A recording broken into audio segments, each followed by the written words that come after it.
One of the things is there's a lot of confusion out there. What do I need to do to start a business? What are the regulations? All those types of things. And I know this could never happen, but a one-stop portal that would provide that information that small businesses could use if they want to start a business, grow a business, know what their obligations are. I think that would be very, very helpful. The other is the regulatory process is very confusing. And in some cases, there are situations where regulations are put forth that the economic impact hasn't been determined. We think that should be a criteria before regulations are put into effect to determine what the economic impact is. And I know to some degree they do it, but small businesses are suspicious with the results that come out because they seem to be self-serving to the agencies that are moving them forward. So we think that would be very, very helpful. And there is actually a piece of legislation that's just at the Legislative Analyst's Office, and that's when you put forth the regulations, see if it conflicts with other state regulations and other federal regulations. I think it makes a whole lot of sense before you put something into effect that you look into that.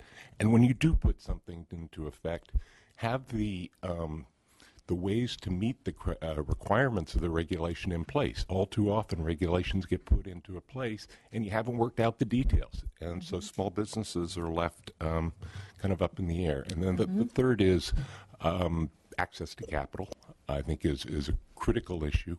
One of the things that we're working on is what we're hearing is small businesses are looking to crowdfunding.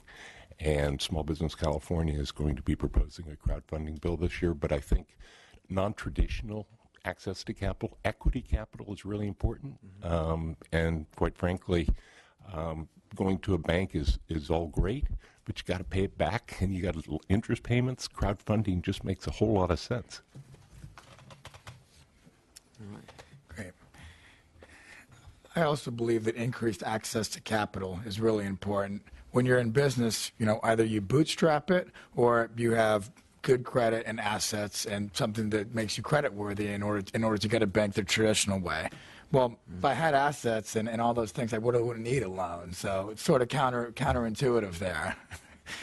So yeah, some way. I know for my business, for many years, pretty much until recently, we bootstrapped it because there was no access to capital. Going through all the banks and going through the normal traditional and then going through the SPA and whatever other programs we could find were not easy, were not seamless. And even though I think that we have wherewithal, we still were unsuccessful in that. And it's only recently that we got a traditional line of credit after having 10, 11 years of business history. So I'd say that's an important one to enable everyday folk to dream big and to execute those dreams. And then some type of regulatory process that's not so stringent. And what I mean specifically is, like, we're trying to paint housings right now for cell phones, and it's an anodization process, and some of that uses chemicals, all safe. It's being done throughout the world, but we cannot get a license or approval to do any of this type of work in California. Anything involving chemical or acetone, even with the proper ventilation and proper equipment, can't be done. So to that note, it's not even an option to do that business here. So creating some type of regulatory framework that enables innovation to come up with new ideas to make old products like new again. All right. Can I also add one more thing? Yes. And he touched on it a little bit. My COO, who used to run $1 billion division for GE Capital, so he's been around the block, is pulling his hair out. Obviously, I pulled my hair out already. For trying to register as a small business, register with the GSA, register for veterans or all that stuff. Everything is so cumbersome and challenging, and I can't imagine how many people just give up on that process. We're literally hiring somebody to get us through that process, which is crazy. So he touched on a uniform portal, computer guy. It's a relational database, not that hard to do. But if there's a portal so that we're not at least replicating that process multiple times just to get on all of these lists so that we're able to sell to the state, because we got a great product for the state. It's very, prudent right now. Obama wants you to encrypt your stuff. You should call me. I'll leave you my card. But getting through that process has been very, very difficult. So that would be great. And GoBiz was great. They're very helpful, but they're very helpful on, well, let's make it easy for you to give the state money. So they'll help you through all of that stuff. No problem. But getting through these different programs is really challenging. I think it needs to be addressed. Assemblymember Brown? This has been a very, very enlightening day for me. And it's things that I've been saying for a long time, feeling for a long time, and now have the opportunity to do something, I hope, about it.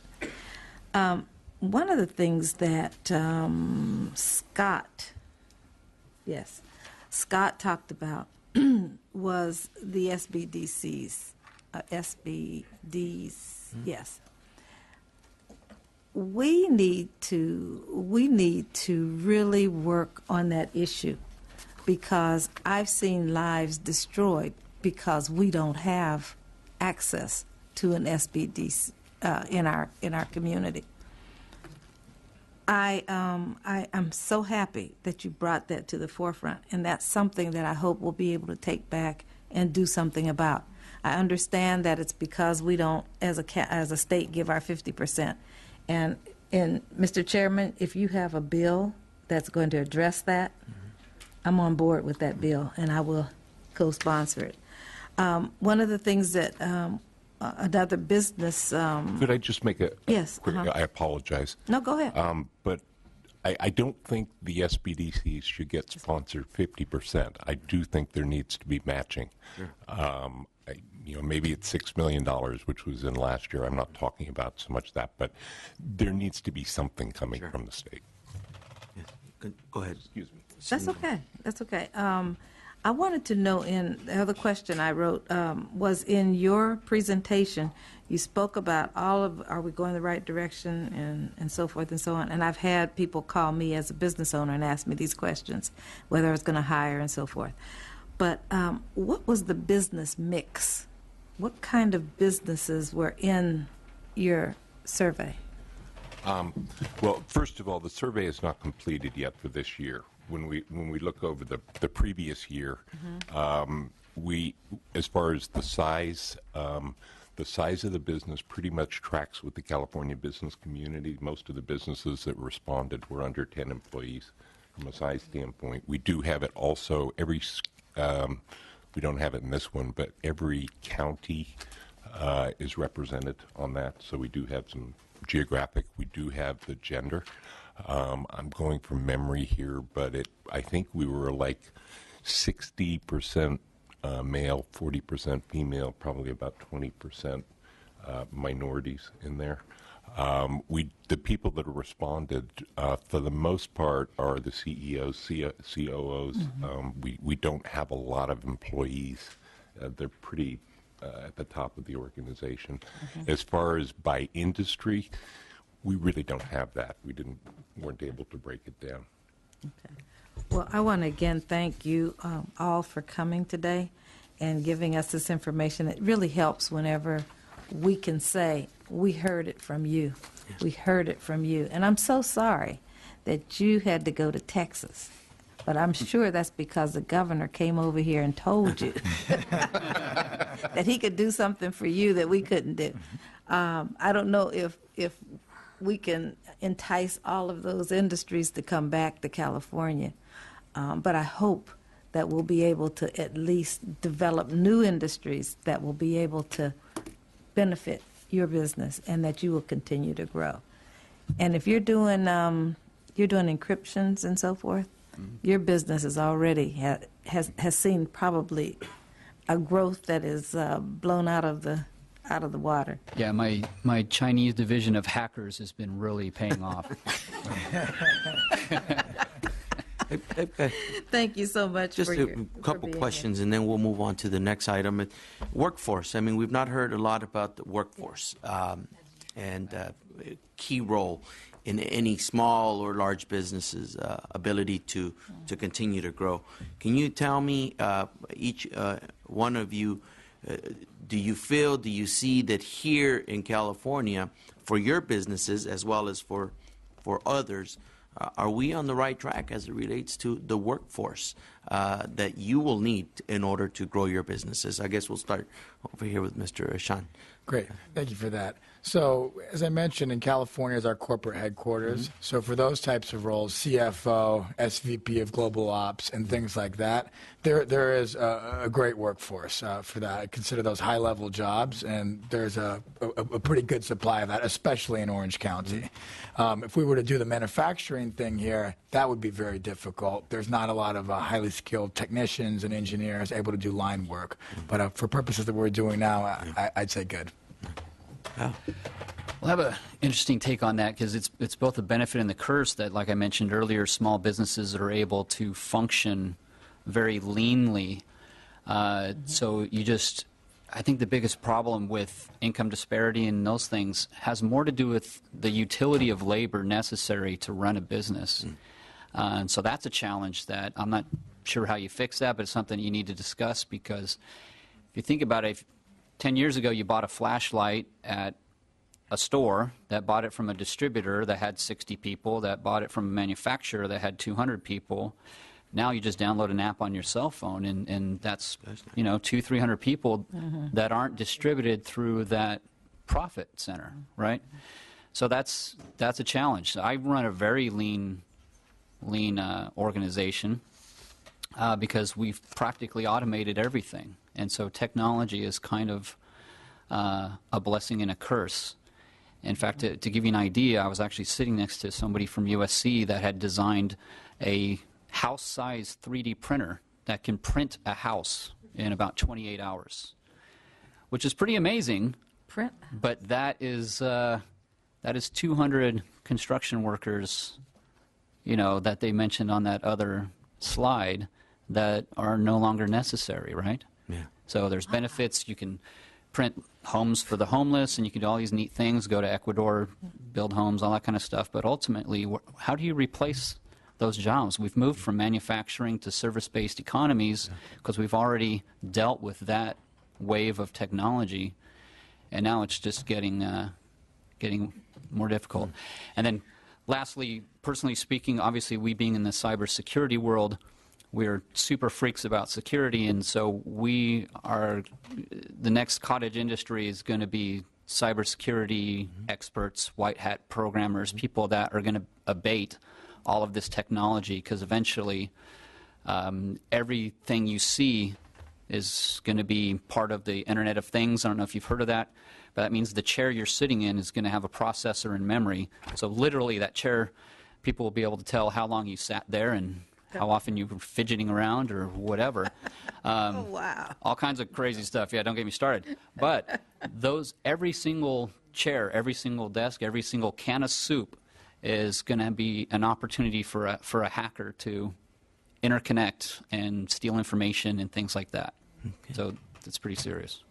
Mr. Hauge. Yeah, I would pick up on a couple of things. First of all, I agree jobs being replaced by mechanization, robotics is a serious issue. And some of it's going to happen. There's nothing you can do about it. But as you make it more difficult for businesses to function, they're going to lean towards that. They're going to go towards that. So I think that's a problem. The interesting thing, Small Business California in its survey, and I think this is related, it's not 100%, but when we do our survey of issues, we ask them to prioritize. And interestingly enough, the number 2 issue is the quality of public education. And I think that goes to, when I talk to small businesses out there, on the lower skilled jobs, restaurant owners, hardware stores, those kind of things, I get some amazing things that they tell me what they ask their potential employees. One of the questions a hardware store asks is how many inches in a foot. If something costs $1 and there's a 10% discount, how much does it cost? How many feet in a yard? And they have trouble with these basic skills. I have in my business, and most of my people are college graduates. But I have in my business, I don't care whether you got a PhD or whatever, I want you to write a simple business letter. And it is amazing that some of them can't. And these are college graduates. I think that's a good point that you make, and there's no question that it is tied directly to the vitality of economic opportunities for California. I guess I'm going to take a different approach. This will be the last question and we'll move on. What is working? What are we doing in California aside from the weather conditions and the quality of life that we have here? What are we doing that is working and that has you doing business in California? What can we do more of if, in fact, it seems to be working to grow our economy in the small business sector? I'll start with you, Mr. Hoggy. Yeah. Well, first of all, I think you all understand we want to be here. Small businesses want to be in California. Our families here. Our friends are here. We don't want to move. So not that you're doing anything necessarily, but that's just reality. We get forced to move sometimes, but that's the first piece. The second piece is it's really interesting when you look at the evaluations of states and which are business friendly and which aren't business friendly. You got to look at the methodology. If you look at the methodology, and I'm not saying that these aren't problems, but you look at it from regulations, taxation, cost of housing, those kind of things, we're always going to be right at the bottom.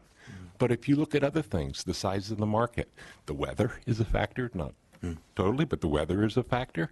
The university system, the venture capital, if you put it under that context, we're not so bad. And I think one of the things that we need to do a better job of and work with the government people like yourself is I really get a little upset when we're constantly putting out there, we're number 50, we're a horrible place to do business, and I'm not saying you put those things under the table, but let's give a fair picture and say, we're doing some things right. That's good. Right. Well, I would say that, yeah, I mean, obviously, California's got a bit of a branding problem that you could address because you do have quite a few programs out there that a lot of people don't know about.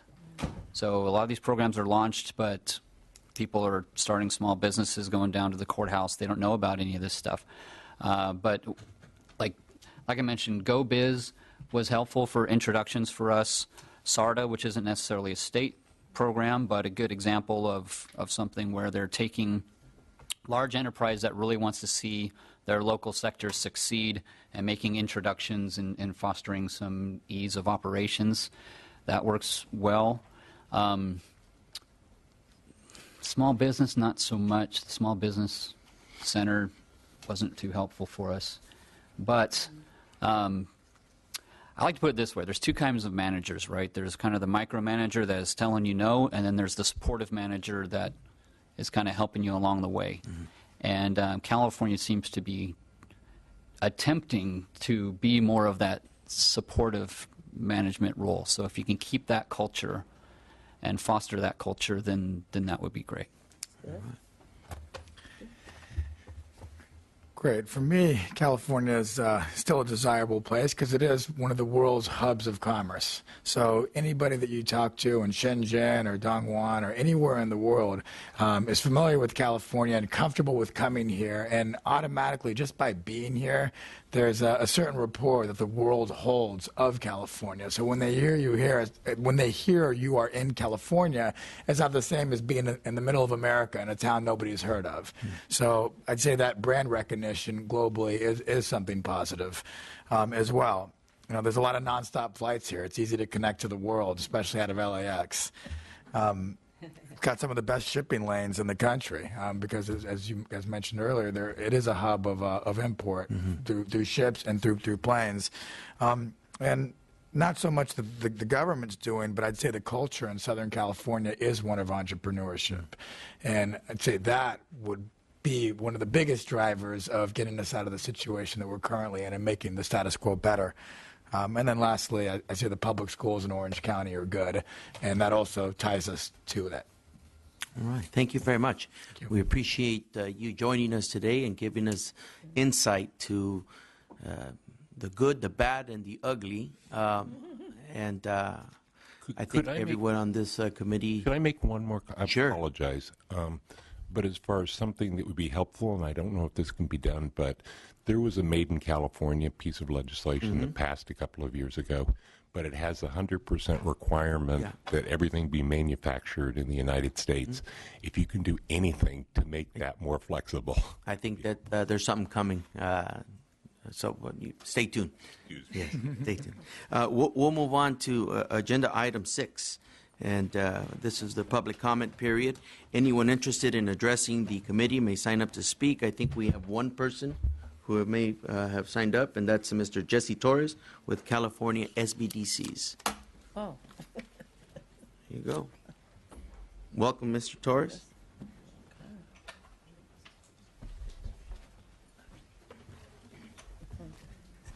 Thank you, Mr. Chairman and members of the committee. It's a pleasure to be here.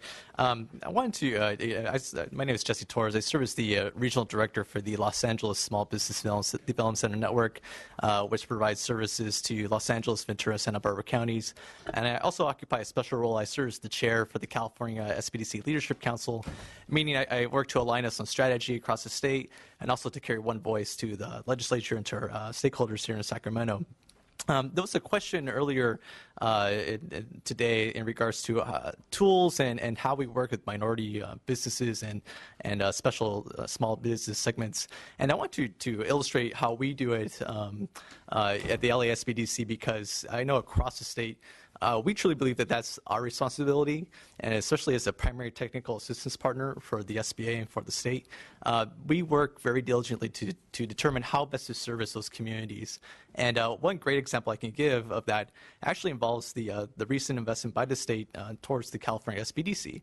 At the end of last year, we actually received $2 million from the state to support expansion of business advising for capital infusion. And one way we did it in LA is we actually took $75,000 of the state's money, combined it with $75,000 of the federal dollars to create a Latino initiative. And we're focusing on East LA and South San Gabriel Valley.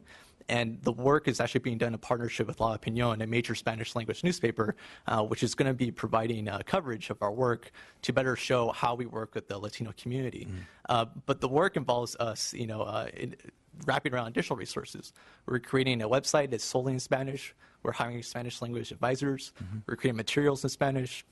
But the real work is advisors going into the field and spending hours upon hours with these businesses to really get them to understand the banking process, to understand that keeping their cash underneath their mattress is not the best way to handle their finances. And it's a tremendous amount of work, but we truly believe that that it's important for us to be that primary technical service partner for those communities, and not just me, but across the state. In addition, I wanted to offer myself as a resource to all of you.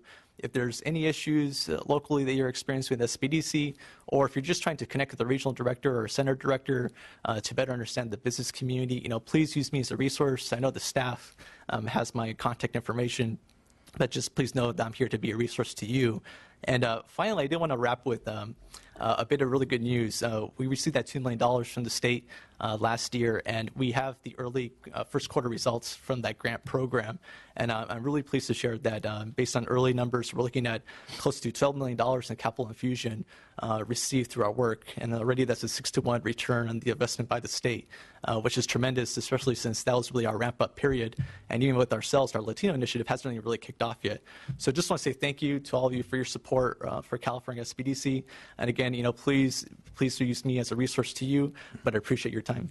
Thank you. Can I just ask? Yeah, sure. Thank you so much for coming up. Of course. Are you planning, and are we planning to do anything, the 47th Assembly District? Yes. It's San Bernardino, Yes, absolutely. Fontana, Rialto. Absolutely. Okay, we have no access unless we go to another district. I mean, we can go over to Orange County. We can go over to maybe even Ontario. But we have no, in our community and in our district, there's nothing. So what can you do to help me? I can absolutely help you. I believe there's a program currently with the Cal State San Bernardino, but I will connect with the leadership down there in Orange County and Empire. And if you wouldn't mind us paying a visit to better explore what the opportunities are, it could be as simple as forming a team of advisors and occupying a space to do the work. That's something we did in San Gabriel when we didn't have a center out there. We really took steps as a lead center to provide those services. But, I don't want to speak on behalf of the regional director or the interim regional director there, but a lot of that's just better understanding what the community needs and how they want services. and to work with your office to determine how best to deploy that.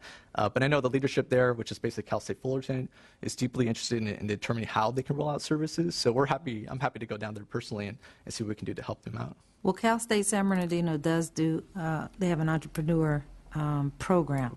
So they do a good job with that. Okay. But I'm not talking about Cal State. I'm talking about the funds that come from the federal government for this program. Absolutely. And the Women's Center is another one of those programs. However, when the Women's Center was located in San Bernardino, it was one thing. But because they didn't have the money for rent, they had to move to Riverside. I'm not. Wow. I mean, we want to do more with regionalism, but I need things in the district for the people that I represent. Absolutely. Yes. And I will definitely make sure that we follow up with you and make sure that services are being deployed effectively in your area. Absolutely. Thank you. Thank you. Thank you. And we appreciate you being here, and we'll certainly continue to work on making sure that the state of California is putting in its fair share to ensure that we could deploy those resources to our communities, such as your district and many other districts in this legislature. So with that, anyone else in the audience has the ability to submit written comments. We would ask that they be submitted before March 30th so that they are recorded for the record. I would like to just go into some closing remarks and say thank you to the Vice Chair and every member that participated. I think we heard some very strong, insightful testimony today about what our marching orders are, and with that, we will adjourn the meeting. You have a comment? Oh, well, thank you. I just wanted to, in closing, thank all the speakers, especially Ms. Davis. Thank you for joining us. I know you're very, very busy traveling around the country. Thank you so much for being with us. Chairman, thank you again for holding this very timely, informative hearing today. I've learned so much here today. And I want to echo the comments of my colleagues by thanking all of you once again for joining us. I think it's apparent that the legislature must be vigilant in policing policies that will stifle growth and innovation, but we also can't turn a blind eye on regulations that would also do more harm than good by strangling those hardworking folks and businesses. So continuing on, I know we'll have more hearings, and I look forward to working with everyone here and especially with my colleagues on this committee to make Golden State doesn't lose her luster and can do more to shine. Thank you so much. Thank you. Meeting adjourned.